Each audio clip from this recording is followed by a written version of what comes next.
Yeah, I think the film talks about family. I was just thinking about traditional and progressive and just what those distinctions are. But anyway, the I feel like yes, it's about sort of the film broadly is about a sense of inclusion and a sense of integration, if you like, and these concepts of otherness and how they work within the family unit, with the families that you have, the families that you choose, and those sort of very fundamental bonds that we all have, is how it seems that the story sort of works in terms of family, I think.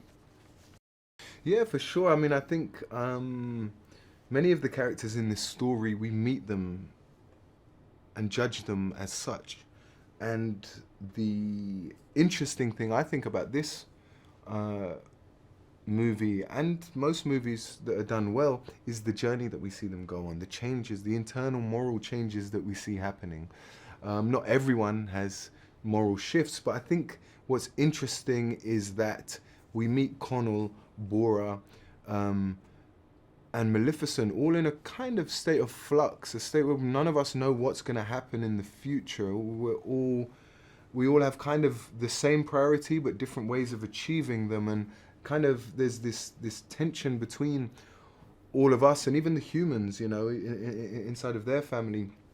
There's all this kind of friction and dysfunctionality inside of their functionality, and this dynamic just keeps changing throughout the movie. And you know, I think the most powerful part of that is this notion that we can change, and we can change our moral views and outlooks. And you change one person's mind, you can change the world, you know.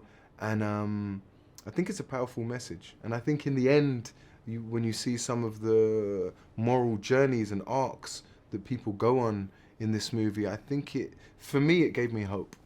It gave me hope. It gave me more hope than when I look on Twitter, and I feel like people are not so open to changing their minds. But I'm an optimist.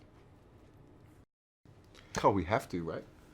Yeah, I mean, it does, you know, it does coexist. It's just whether it can coexist in a happier form, you know. Those are, you know, it's the sort of balance that we're trying to figure out. You know, obviously there are always going to be forces in our lives that end up butting up against other forces, you know, other people, other things. There are contradictions even within us, you know, within ourselves. And so obviously there are differences in societies, there are differences in cultures, there are choices that people make that are the exact polar opposite of the choices that their neighbor makes. And figuring out how to live together in a sort of functional way is the great challenge of humanity. You know, we haven't figured out how to do that. And then on top of that, to try and work out how we do that in harmony with the environments that we're in, you know, is these increasing challenges that we face. I mean, age-old challenges and new ones, you know, just for groups that haven't worked out the old ones, you know. So here we are. I mean, I think it's very important for every individual to be true to themselves, you know, to find what is your true energy, your true, what makes you happy, what really brings you joy, and how you can bring joy to other people. Then we can find self-esteem, self-love, and therefore love for everyone else, and we can all get along a little bit better. So of course, this is important, you know.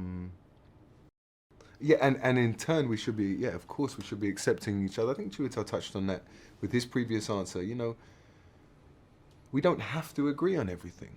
You know, we don't. I don't know why I looked at you like we don't have to agree on. We don't. But, you know, we don't have to share the same moral codes. We have to have empathy for each other, and we have to respect, or try to respect each other's moral codes as much as we can. And I just think dialogue is how we're going to progress. You know, I like to meet people with opposing views from me.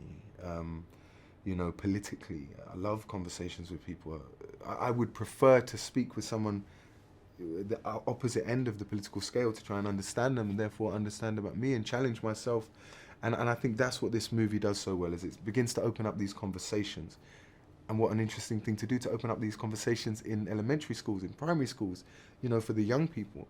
You know, I love the idea that children and adults can come out of the cinema when they're watching this and have these conversations about inclusiveness, about otherness, about multicultural societies and you know, and welcoming, you know, otherness and the opposite. So I hope that we can help push the needle forwards through this art.